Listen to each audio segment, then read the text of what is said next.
Hello, everybody. Happy Friday. Oh, my headphones are all tangled. Let's see if I can fix that real quick while everybody joins. They're like super tangled. Okay, 1 second.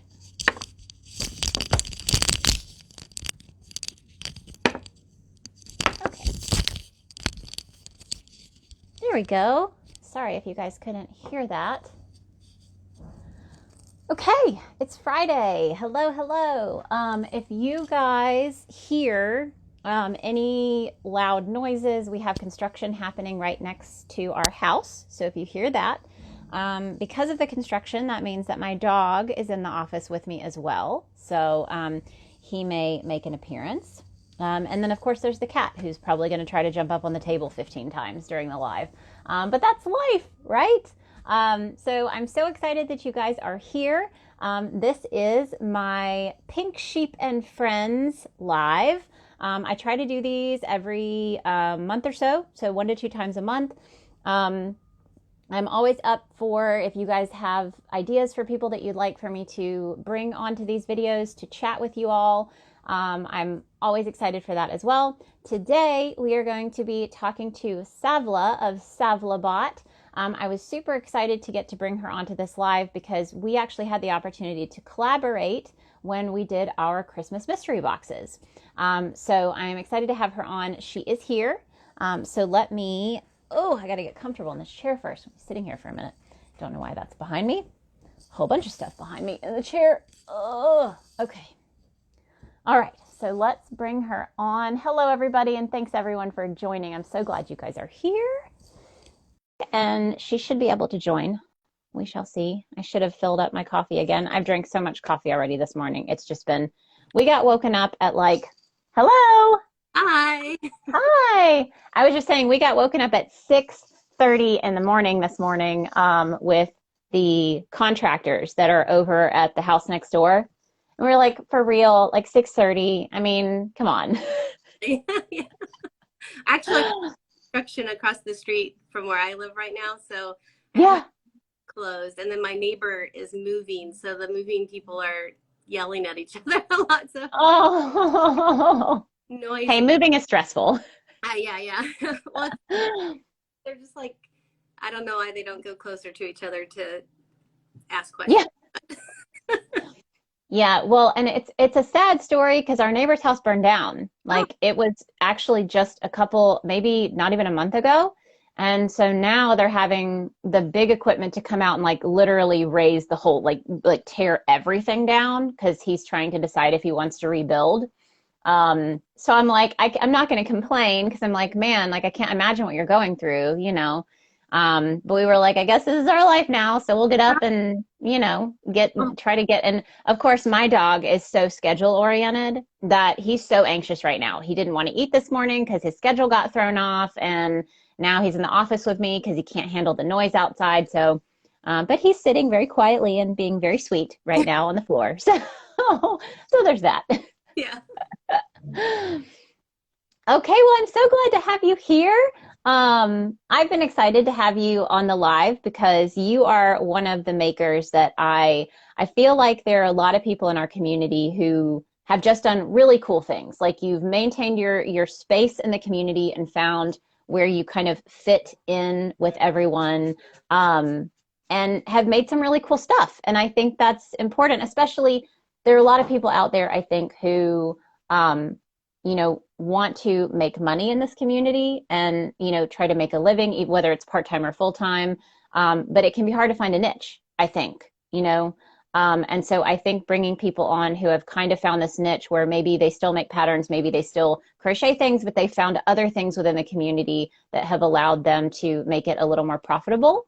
And so I am excited to share those stories. So if you want to just do like a quick introduction of who you are and what you do and where you're from and just kind of those basics, and we can go from there. Okay, well, I'm Savla, and my shop name is Savlabot, which is actually just my name. Most people usually ask me how to pronounce it, so it's Savlabot. But my name is Savla, my first name is, and my middle name before I was married was Savlabot, and so that's just my name combined together to make a little shop name. And I live in California, and I was born in the Virgin Islands, but my family has lived in California for most of my life.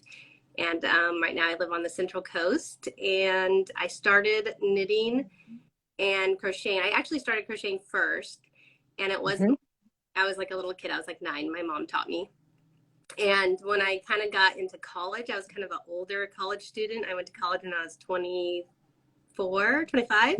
So I decided while I was in college, I wanted to try to make a little handmade business, but it was not very successful at all.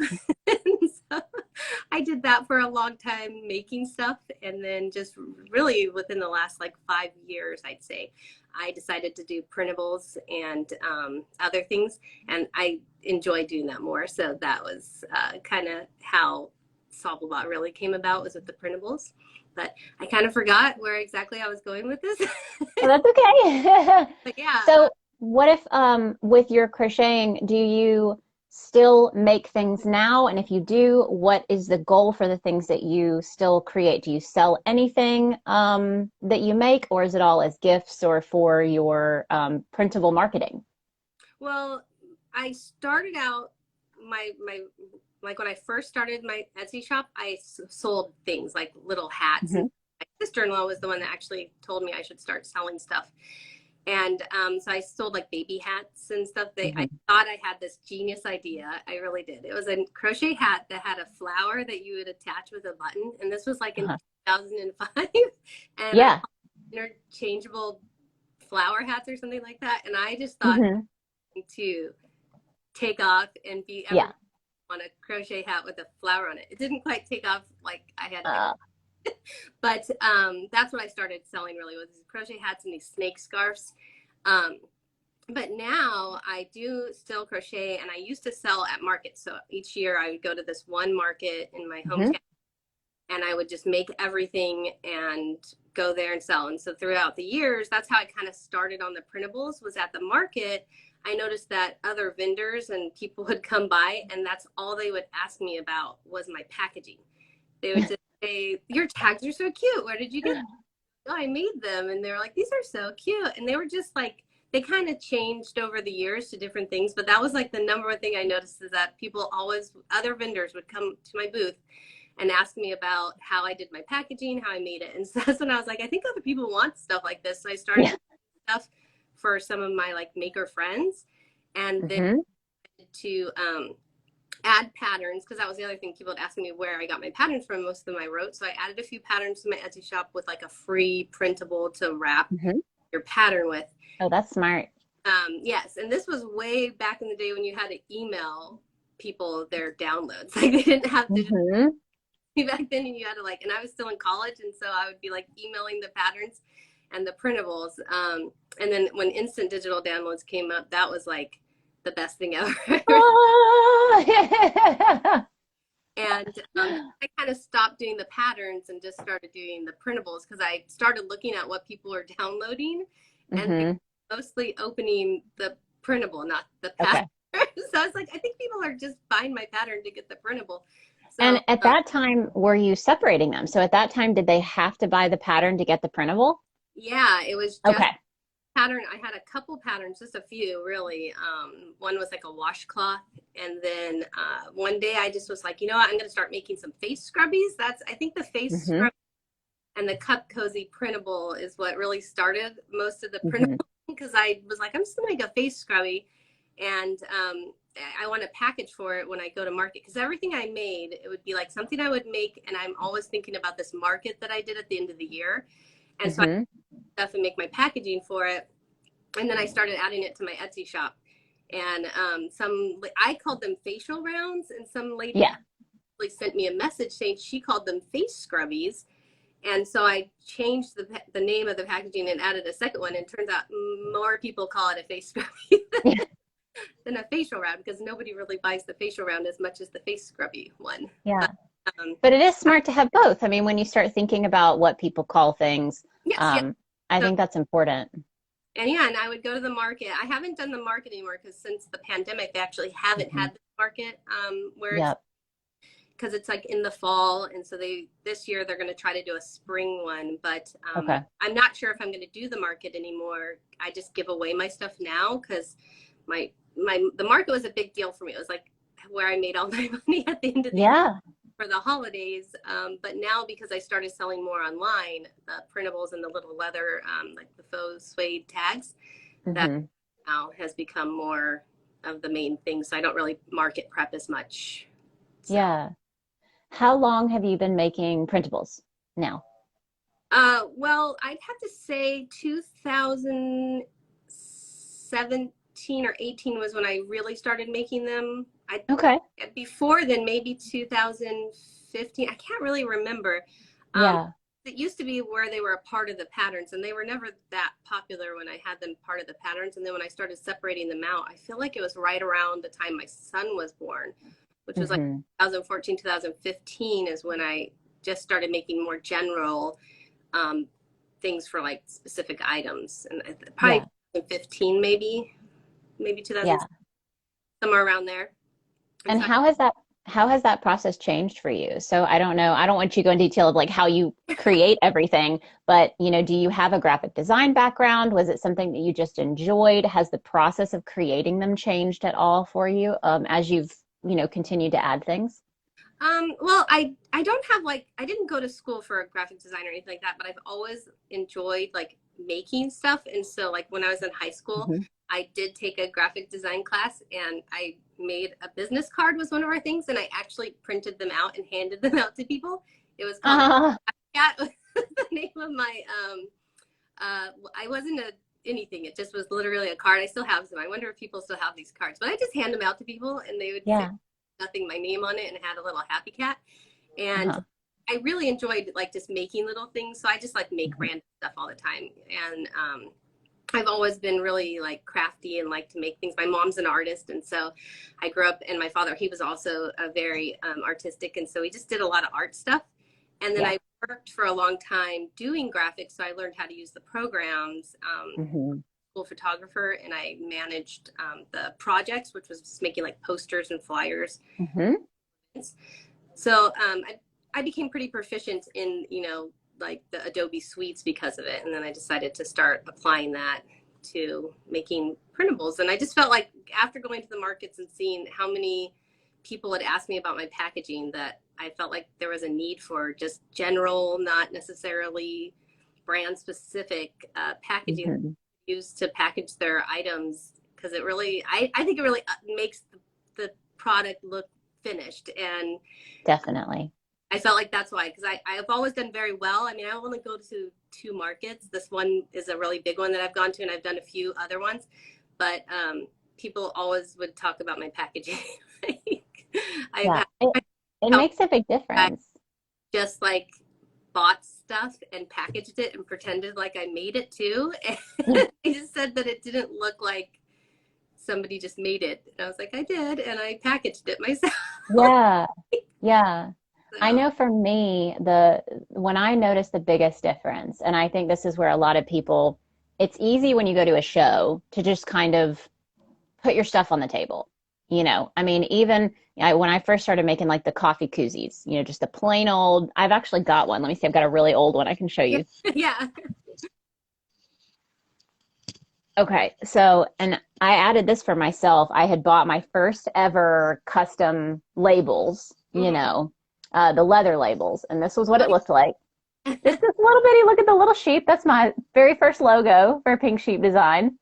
And I would put them in a little basket. Like I would just throw them in the basket, And when I started realizing, okay, I don't want to have to go to all these shows. I want to start trying to sell in stores, And the stores were like, you gotta package them, like we can't sit these in a basket.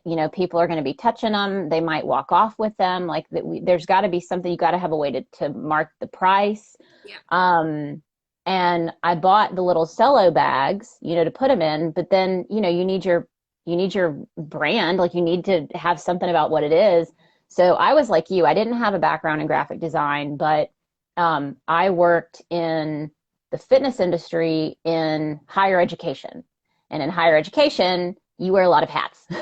So not only did I run the fitness programs, I had to do all the marketing for the fitness programs. And I realized how much I loved making the posters and the flyers and the graphics for the Facebook page. And, you know, I enjoyed it. And maybe I needed a little finessing. You know, I had to learn a lot over the years about how things should look. I made a lot of very crowded looking graphics, very busy posters, but I had fun, you know. So, and the little yarnery just said, I love the custom labels and tags I got from you, Savlabot. Oh, yes, that's Yay! But I made my own little printables to put in because I made these little cat cozies. So I made these custom printables for myself that just said, you know, I guess they said coffee cats. It said coffee cats. I can't even remember now. I haven't sold them in a long time, but you know, and that's when I started seeing like, oh, people are really like making these, you know, and selling them, and it's great. And that's what got me turned on to patterns. I actually only sell one printable, and that's for my coffee cats because I sell the pattern. So it's kind of like you said, they don't get it along with it. They have to buy it separately, but it's specifically for that one item. And that brings me to, I wanted to ask you, because we are in a community where a lot of people do similar things, whether it's lots of people make similar hats, people will make printables, people make tags. And so I want to know from you, because anytime you're in that situation, you want to set yourself apart. And whether that's drawing different inspiration, different design inspiration, a different look, a different style. And I would love to know more about your style when it comes to creating your printables and where you pull inspiration from, and even how often you add new ones. Well, a lot of times recently, people have been requesting stuff. They will ask me if I have something, and if I feel like it's something that I see in my shop or I think fits with my style, then, you know, I might make something to add it. But most of the time, it's like I decide I'm going to make something, and then I decide to see if there's something. Majority of the time, I'll go and see, like, for example, the cup cozy that I made.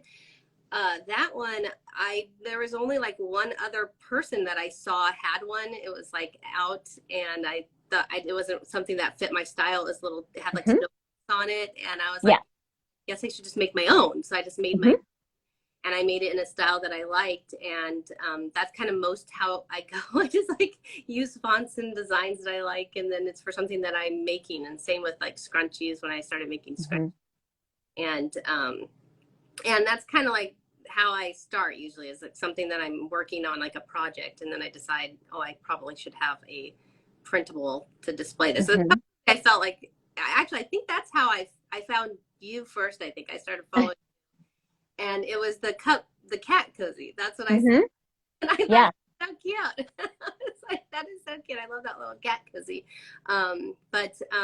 Yeah, and so I just wanted something that fit my style, and so that's kind of how all my printables are. They're just things that I like, because I feel like somebody else is going to like what I like too, I hope. And so that's why I design for things that I like, really.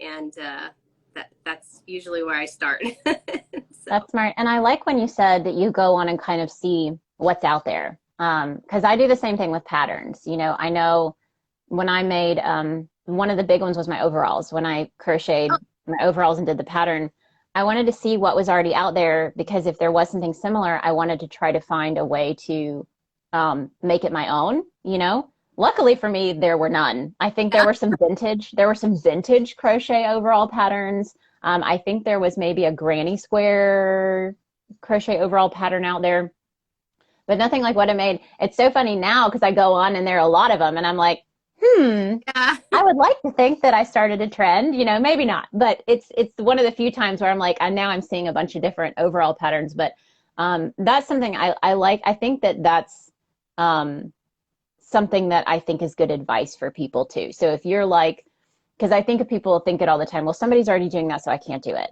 And I love the cereal analogy of, like, if you go down the cereal aisle in the grocery store, like, there's a million different types of cereal, and it's just finding a way to make it yours, because you may say, well, there's 3 other people that I found who make printables, but I have a different style. So I want to create something that's different, because they're all different kinds of tastes, and if I like it, someone else will like it.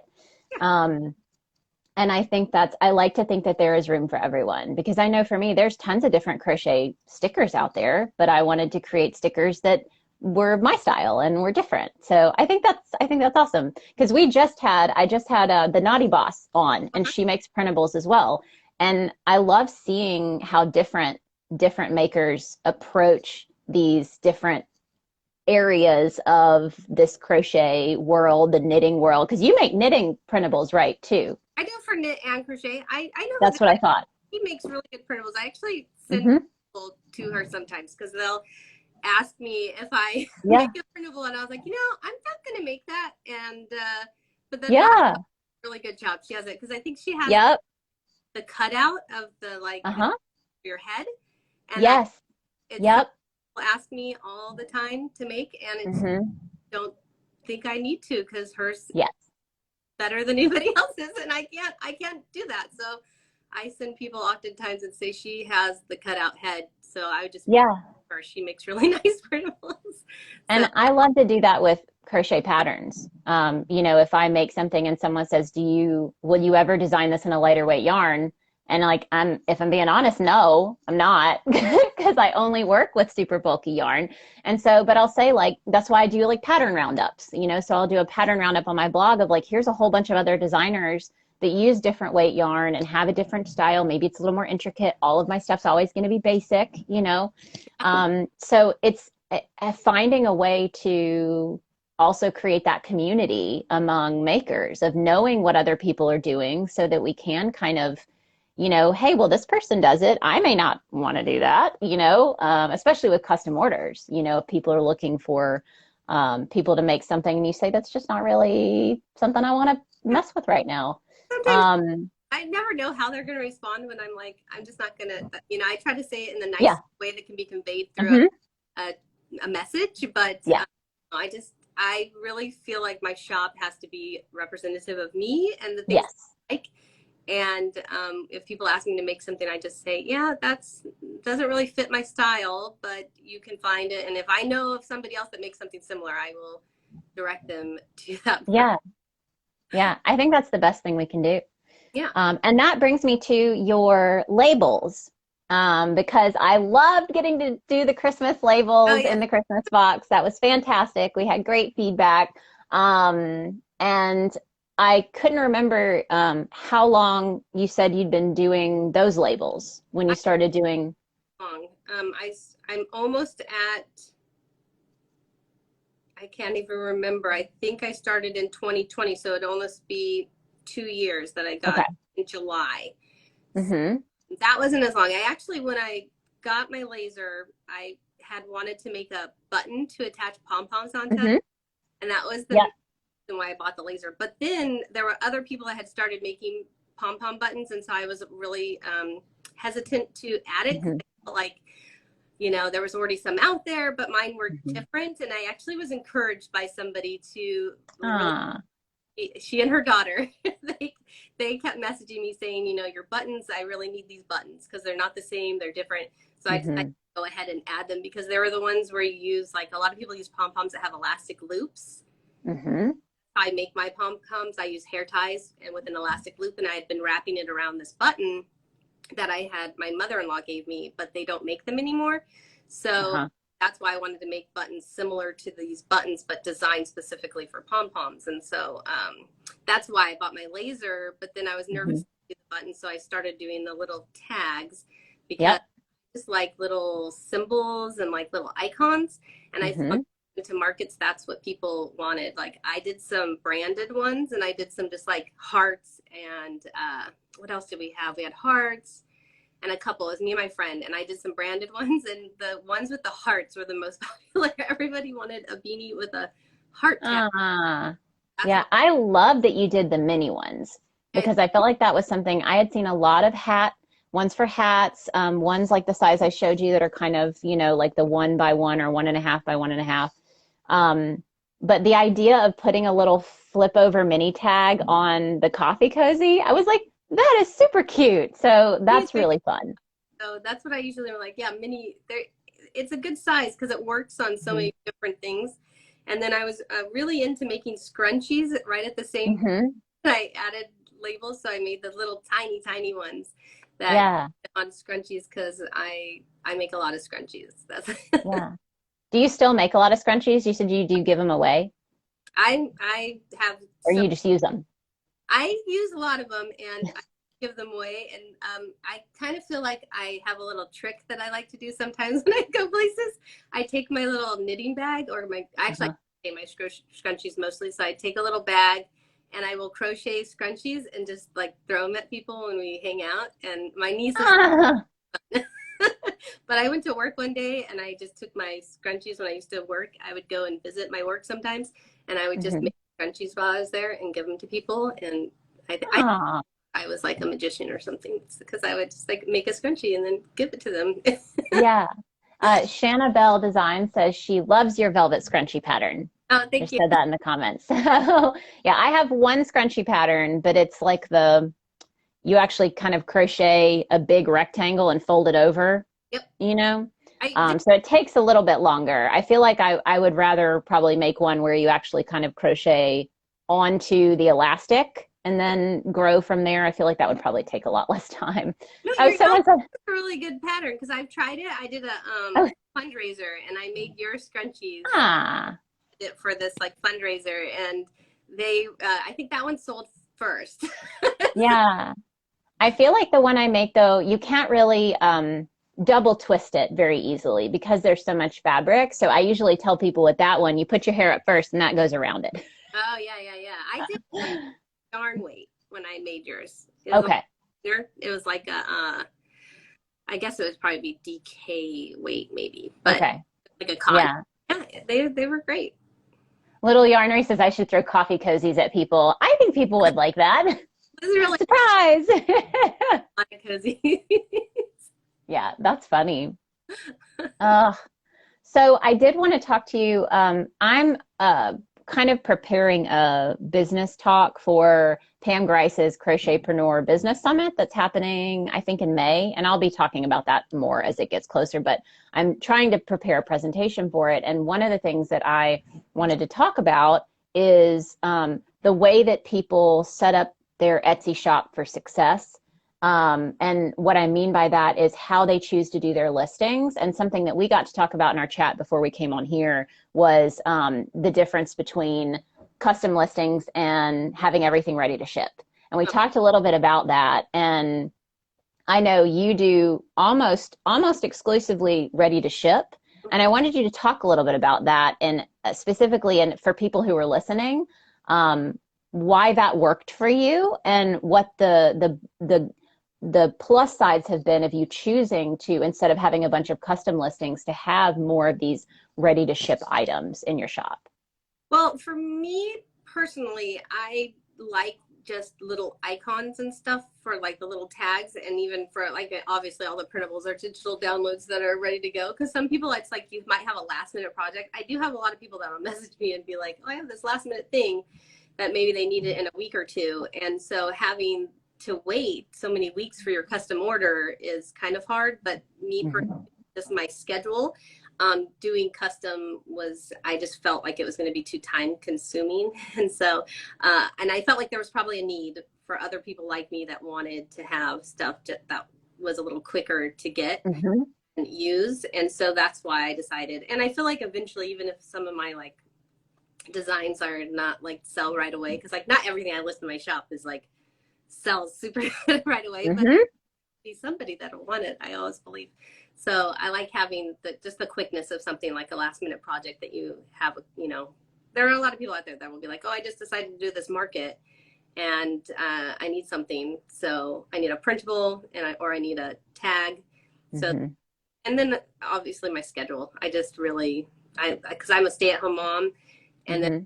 a little job that I would work sometimes, but I have 3 kids and one is 18 and she's pretty much does her own thing. So I don't really have to do much with her anymore. But with the little ones, there's little. So I Mm-hmm. try to spend a lot of my time with them. And I Yeah. didn't feel like working all night long, like Yep. trying to get orders. And it's a lot easier if it's already done, package it Yep. off to people. And Mm-hmm. that's why I did the ready to ship. And it works out well. People really like getting stuff faster. I mean, we live in an Amazon world. I know. I did have a reviewer one time say that they compared me to Amazon shipping, which I thought that's kind of nice. Yeah. Yeah. It's nice until you're like, well, do now I have to do that every time? Yeah, yeah. Because I feel that way. I think all of my stuff is ready to ship as well. And it was for the same reason. And it was hard at first because it's so tempting to say, okay, but what if I make more money if I put these custom listings out? Yeah. And I think sometimes that is a barrier for people of like, am I turning down money? And I think it goes back to this idea of how much is your time worth? If there's other things you'd rather be spending your time doing, then it's maybe smart to stick with having only ready to ship items so that you're not having to, not really, like you have a custom listing come in and say, oh shoot, when am I going to have time to make this? Yeah. And it's really hard to plan for. And even now with all of my stuff being ready to ship, packing up orders takes a lot of time. Yeah. Yeah. And I think people on here listening know that, but For sure. It is time consuming. yeah. Sometimes he's like, I think that you could probably make this process better. And I'm like, no, I cannot. This is fast. Yeah, it is. It is. It takes some time. You got to do it. And I like the packaging. I actually really enjoy packaging orders. Even it's a little tedious sometimes. Yep. But I like to put what I call little goodies. And I like are my favorite part is picking for some people. It's like I'll see their name and I'll like, oh, that person's on Instagram. I think they'll like this. Yep. Try to like pick little goodies that I think people will like. So, but that's fun. And it makes it so special. It really does. I mean, that was one of the things, I include handwritten notes in all of my orders. And that's something I never wanted to get rid of. They have gotten shorter as I've, gone through and had more things. I do appreciate notes. That is the one thing that I lack in. I say thank you to everybody and I appreciate everybody's orders, but it's just that's the one thing I decided, you know what, I'm not going to write because I would try to write something and then it's going to be so long and I have my writing, it's so slow. So yep. I say thank you. I do a little thank you, and if somebody writes me a little note, I get a little note. Yeah. So I'll make sure to reply to their note in there. But yes, your little they do. When I order from you and I get them, I'm like, oh, I should do this, but I don't. I'm sorry. Well, and it is finding things that work for you, and the only reason, because my husband gets on me, he's like, you should just print one and you should just print a handwritten, you should just print a note, but the problem is it gets mentioned so often in my reviews that I'm like, people notice it. If they didn't notice it, if nobody said anything, like if nobody said, anything about the notes, anything about the handwritten notes, then I probably wouldn't do them anymore, But now I'm like, so I'm getting these 5-star reviews and they're specifically mentioning that I write this note out, and like I said, I actually started buying the index cards, like the 4x6 index cards or 3x5, whatever they are. Because I was, the smaller the note is, the less I can write. So it does make me like consolidate. And I write with markers, so it's bigger. I write bigger with the markers. And I do have like a script now. I do have, if it's a new purchase, I know exactly what I write. I know it'll fit. So that has helped streamline it because I'm like, nobody's going to know that it's the same thing, and then if they've purchased a couple of times, if there's someone who purchases a lot, like I have some people who I'm like, oh my gosh, I mean, I don't want to get you in trouble with anyone who's sharing your finances because you're purchasing from me again. But in those cases, I'll do what you do, which is if I remember the things that they like, what they purchased in the past, I love using the Etsy past orders. So I can see kind of their purchase history. And for instance, I had one girl who had purchased hooks from me. I could tell that her aesthetic was like a darker aesthetic. She bought a lot of black and red, purples. And so when she made this last purchase, I threw in some black cat stitch markers because I was like, they're cute and it works with her aesthetic. That'll be something fun that she can try because I don't think she'd purchase stitch markers. So then it's like you also get to try them. But I think finding what works for you, and in your case, doing like something small and special and paying attention to people. I think that's, I think we've lost that sense of personalness with purchasing online, because it is an Amazon world, and we buy something online and it'll get shipped to us in a plastic bag, and that's the extent of the packaging. And I feel like it used to be an experience when you bought things online, an experience when you bought things from small businesses. And I think one of the most special things we can do is acknowledge it. Like you said, enjoying packaging them up, because, it's kind of that grateful meditation of, this person chose to spend their money on my stuff. And, I want to acknowledge that and make sure that they feel that that matters. Which is more time consuming, I think, than anything else.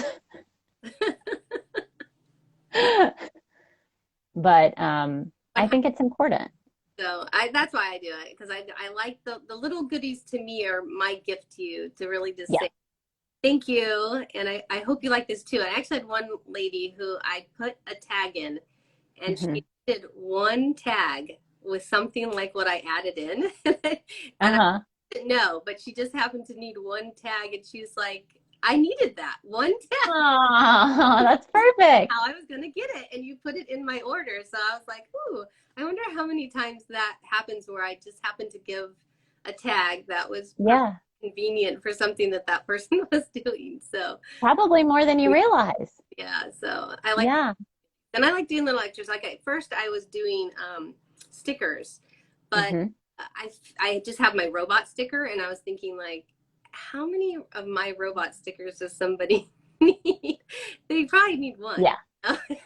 So I decided to try to do something more useful that people could use, maybe. Yeah. A lot of people, they give gifts. If you're knitting and crocheting, you're giving gifts, or you're making a special gift for yourself, maybe. And that's why I was thinking, I think the little extra goodies that I put in, these are things that people might use. And last year I did little wooden charms. I didn't do those this year just because those ended up being very time consuming to do those. Yeah. And I think they were fun for last year. And Ellen at Pebble Zone, I remember when I actually know people's names, she said, personalization is totally key. Sharing the love brings people back. Yeah. And I think so. I think it's the connection. When you make a connection with someone, you remember that they've bought something from you. You acknowledge that you remember them. And I think that makes them feel special. Yeah. Well, and I remember, like, a lot of times if I get like a second order, I will try to look and I do the past orders. But a lot of people, like, I don't have millions and millions of customers. So I'm enough that I can remember a lot of the people when they return and, buy something again. Or I try to find them. And I do try a lot, if I know that they make patterns, I do try to find my customers. And if I know that I follow them on Instagram and they have like an Etsy shop or a Ravelry and they sell patterns, I do try to use their patterns and kind of share and spread that too. So who have bought stuff for me, and I'll go and like, oh, they have a cup cozy pattern. That's smart. So I do. Yeah. I feel like we're a part of this community, and it's I want to be a part of their maker journey just as much as I feel like part of mine. So I do like to try, and I haven't gotten to. I'm actually taking some time off for spring break, and my plan is some of those patterns that I've purchased over the last year or two, I'm going to try to get to them. And I have one of your patterns is in there. And so we'll see. I've bought a lot of like garment patterns. Never made any of them yet. So we'll try. But little tiny ones like dishcloths, cup cozies, beanies, those are more, because I just, my time is like, I pick up kids from school, I take kids to school, and I just try to fit in, and that's kind of like how my designs are. They're just like easy patterns you can fit in between your schedule. So and carry with you, it sounds like, having smaller items that you can take with you. Well, because when I was in college, that's really where my patterns, that's where I learned how to knit, and I really picked up crochet again when I was in college. So I started as a little kid, and I would knit or crochet in between classes when I was at the laundromat. And I learned how to knit was when I was in college mostly, and I didn't know anybody, and this was before YouTube existed. So I always like my learning how to knit was a real interesting journey, because anybody, if I found out you knew how to knit, I would ask you how to do something. Yeah. How do Who taught me some tricks with knitting at the bookstore. So when I'd like go look for knitting books, I learned Mhm. stuff. I really wanted to make hats, and I remember the lady at the register at the yarn store. It was like a craft store. I don't know. It's a Uh-huh. California craft store. It was Beverly's. They don't exist anymore. But that lady knew how to knit, so she sat Mhm. line and showed me how to bind off because I didn't know how. Ah, How do you get the that's work off off? of here. And she's like, I'll show you in just a second. So I took out the stuff I just bought, and she showed me how to bind off at the register. So my Wow. learning how to decrease a hat. The lady that was the family student housing lady, she showed me how to do that one day in the office. So Wow.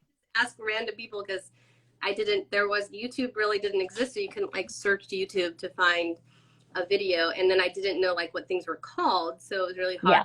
to know that getting your work off your knitting needles is called binding. Yeah. I didn't know terms, so it was Yep. fun, and that's how I learned how to knit because I didn't know anybody that knew to show me. So I bet you there's a lot of people on this video right now, including myself, who didn't have to go through that.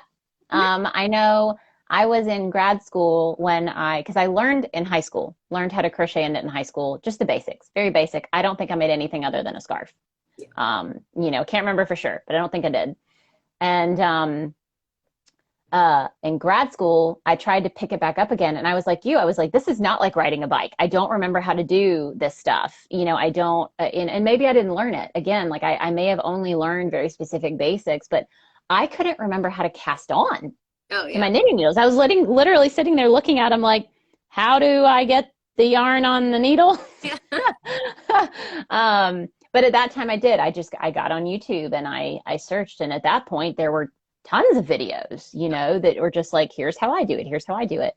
And so, it's something now, like just anybody who's on here who's never had that issue, like be thankful, be grateful, because it is so much easier now to go, look for that. And learn new techniques and tons of techniques you didn't even know you needed to know.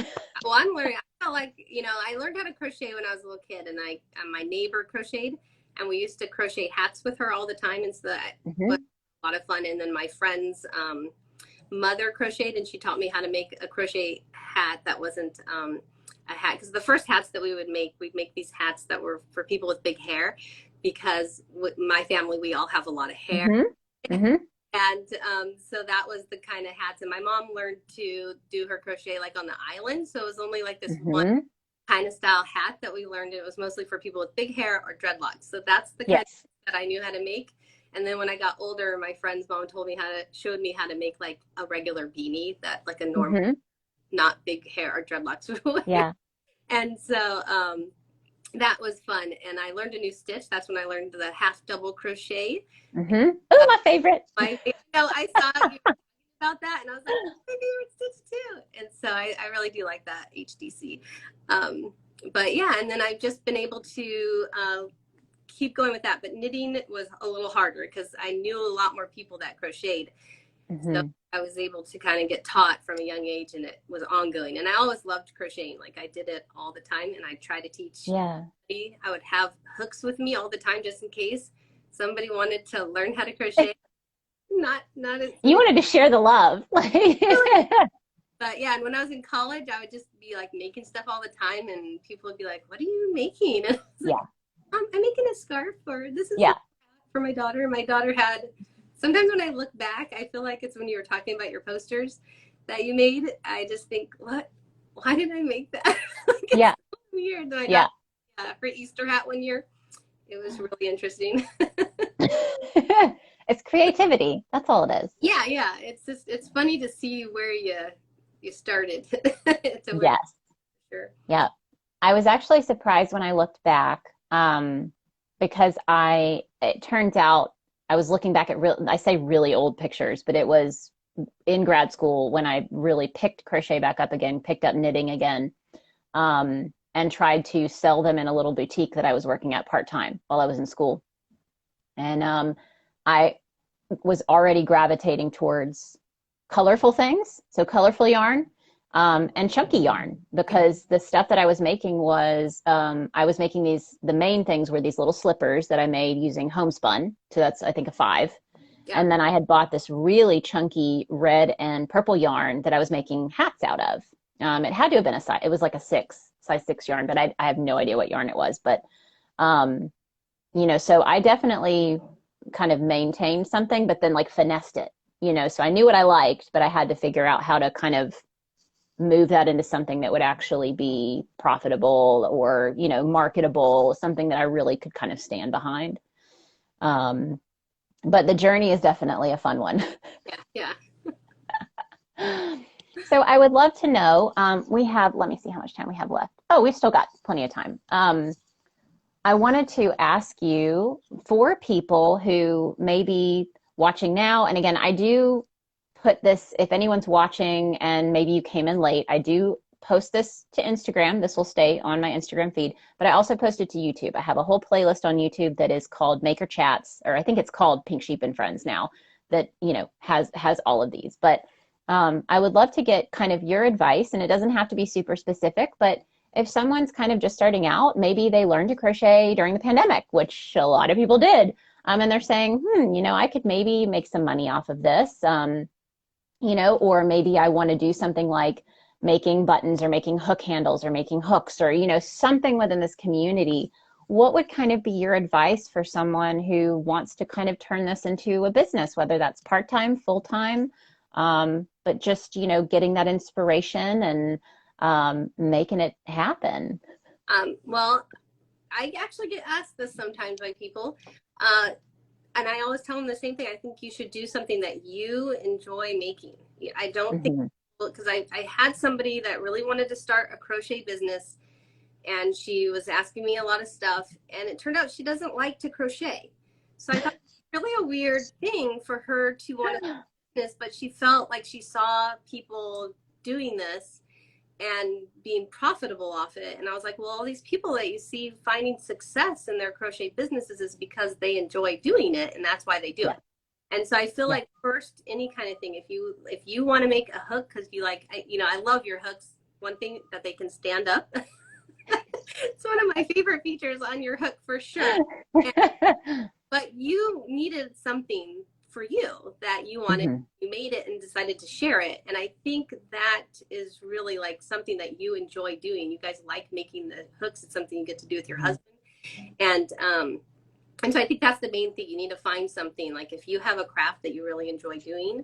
And I think that's the first thing. And then there's obviously a lot of other things that will come along with it, but it has to be something, because, if I did not like making little vegan suede tags, I would not like my life right now, because that is all I do. Yes. Yeah. I package orders and sell little tags to people, and I really like making new ones. I like selling them to people, but if I didn't enjoy using my laser, I think I would not find any happiness in my work. And now what my business is, and making printables, and it's hard because sometimes I do feel like making the tags and making the printables is a lot, and I right now trying to find like a balance between the two, because I keep thinking I'm not going to add any more printable tags. I'm not going to do that anymore, and I just made a tag. It sucks you back in.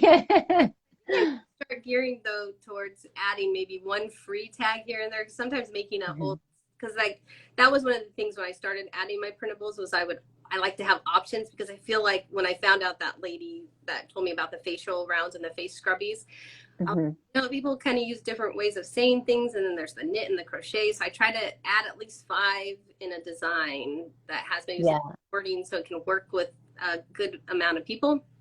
And I might just start doing one and adding it as a freebie on my blog now and then. That's smart. Making the process, and it requires a lot of thinking, because I like to write little things on them. Like when I added my cup cozy, I put a little saying at the bottom of it that says that. Oh, my friend's mom just joined. Oh, hello. Hello, Diane, I see you there. But and so that's the thing. I just think if you're going to start a business, it has to be something that you enjoy and not doing it just because you think other people are doing it and finding success. And so, because you're just not going to enjoy it if you really take off and are doing something that you actually don't like. So, Yep. I love knitting and I love crocheting and I love making printables, and I talk to people about it all the time, like whether they want to hear it or not. So it's like, people can see that it's an obsession almost. Yeah. So yeah, I just really, really like it a lot. And I will teach anybody if they want to learn. I will show them, so like I just started a little group with my my niece. She said that she wanted to learn how to crochet. And so for her birthday, that's what I got her. A basket full of stuff for crochet. I bought her different kind of hooks and some different yarns. And we're actually going to make your beanie that you have on YouTube. So that's awesome. If people say they're interested, oh, here's all the stuff you need to get. Yeah. I will help you. So we're the crochet chicks. It's me and my sister-in-law and my niece and my daughter. And yeah, so we do that every once in a while. We try. It's hard remotely to do it. They live kind of far away. Yeah. They should live closer to me so I can do that. But yeah, that's my advice is to start there, find something that you enjoy. If you like knitting and crocheting, then that's a good business, Yeah. And I think that's one of the things where I'm going with that. The same presentation I was talking about earlier. I want to talk about that idea of niching down and finding a few things that you really like that you can really get behind. Because if you're not excited about it, you're not going to sound excited about it when you talk about it. Like when you try to market it, you're going to say, here's a hat that I made, buy it. You're not going to be like, oh my God, this hat is so cool. You really want this because it's amazing. And here's why it's amazing, and it's hard to do that if you don't feel that, here. And I think the other thing too is finding other things you're interested in. And I think that's for you, if you like working with the laser, is it a laser printer? Is that what that's called? Yeah. I don't know the right terminology. Glowforge, a lot of people ask me, it's a glow. Yes. Yep. So it's kind of a smaller one. It's not, we don't live in a very big house. So we had a little shop shed and it fits perfectly in there. So we actually have two of them because I needed to do buttons on one and Yep. So yeah. And that's how it was with the 3D printer. So if my husband didn't enjoy the techie side of things, if he hadn't asked for a 3D printer for Christmas, I wouldn't be making hooks. Yeah. Because I don't, that's not something that I'm passionate about. I am passionate about the hooks that we make because I got to design them. But he is the one who keeps everything running, keeps the printers going. He enjoys that side of it. And I know a lot of people who, maybe they work with their partners making like wooden hooks because their partner's the one who wants to work the lathe. They want to do the hand turn hooks. Or they do, but if you're working with someone else, it's finding things that you both have interest in and trying to combine those, if you like spending time together, that's important too, if you're going to work together. But finding things like you said that you enjoy and that it's easy to talk about it because you like it so much, and it may not be, I've had people who it's like with pattern writing. And that's one of my main things where I see what you see of people who say, well, I see all these people making money off of patterns, but you have to like it. You have to enjoy writing patterns because that is one of the single most time consuming things I've done. The good news is once you put the effort in, it's out there forever, so you work really hard up front and then you put it out there. But, there's a lot to it. And if you don't enjoy it, you're probably going to put out a couple patterns and say, this isn't for me. Yeah. And I think setting boundaries, maybe you do enjoy it, but you're burning yourself out. So I think setting boundaries is important. Yeah. There are people I've seen who crank out a pattern every week, and it's going to be very easy to burn out when you're doing it that often, so you can step back and say, I don't hate pattern writing. I just hate releasing this many patterns, so say I'm only going to do one every month or two, and step back and focus on something else. But yeah, it's interesting. most definitely. Yes. But Okay, well, go ahead. no, no, I was gonna say that. I was just going to say we are getting closer to the end. If anyone has any specific questions, you can pop in the chat box. I've been checking. I haven't seen anything specific. We've had some wonderful comments from people, so I'm super appreciative that people have hopped on today and joined in. Let me think. I was going to say something, and now I can't even remember what I was going to say. My first live, I could see the comments coming, but I didn't really look at them. I got so many things I'm thinking. I'm like, the people keep making noise out there. Oh, no worries. Yeah, no, it's great. I would love, we can totally do another live. I think these are super fun. We can do one on your channel if you want to. I try to get more people live because I think, you know, we sometimes forget, you know, we might have one video of ourselves or, you know, I'm the worst about, I don't introduce myself anymore in posts, you know, and I'm like, I have new followers, you know, and they may not know who I am. So I feel like these lives are great for giving us the opportunity to put ourselves out there. People can learn a little bit more about you. They're actually hearing you talk about your business. And like I said, I will put this on YouTube, and I think I can tag you on YouTube. So I'll be able to do that since you have YouTube channel as well. Yes. But let people know before you go, is there anything that you have that's new, that's upcoming? Any news for anyone? Like if there's anything that you're working on or that you've just released or anything like that, or any sales or, you know, that kind of stuff, anything special? Well, I'm going to say I was a little nervous to do a live. I've never done a live before, but this has been a lot of fun, and I've been very comfortable the whole time. So I don't like being recorded, but I always tell myself I should do more like little weird recordings, or not weird, but just say something. Weird is good. I think the last time I did a recording, I just had like a weird thought about if you should have more hands or time. You know, it's like I don't know if they should be all like that, but this has been a lot of fun, and another live would be fun to do too. But I don't have too much new stuff. I just kind of decided, I just released a few new tag designs, and I didn't get all of them added to the shop. So I'm going to try in about 2 weeks, because I'm going to be taking a spring break to go on a little, I'm going to work on some stuff and go there. I'm trying to work on getting stuff added to my website so I can start selling there. That's kind of a dream, to have actual things for sale on my website, but we'll see. Doing a website is hard, and it's a learning process for sure, adding a shop to it. And I'm getting there. I'm getting better at the coding part of a website. And so, but I have a few printable tags that I'm going to be adding that I didn't get added for bookmarks. If you make little bookmarks and little handmade bookmarks. But that's about it. It's kind of going to be hopefully slowing down a little bit. I just added a lot of, it wasn't a lot, but it felt like a lot to me. It's like 2 new designs. And it was a lot. The bookish ones, they're kind of fun for bags, and but that's about it. And then working on my website. I'm going to try to do more videos.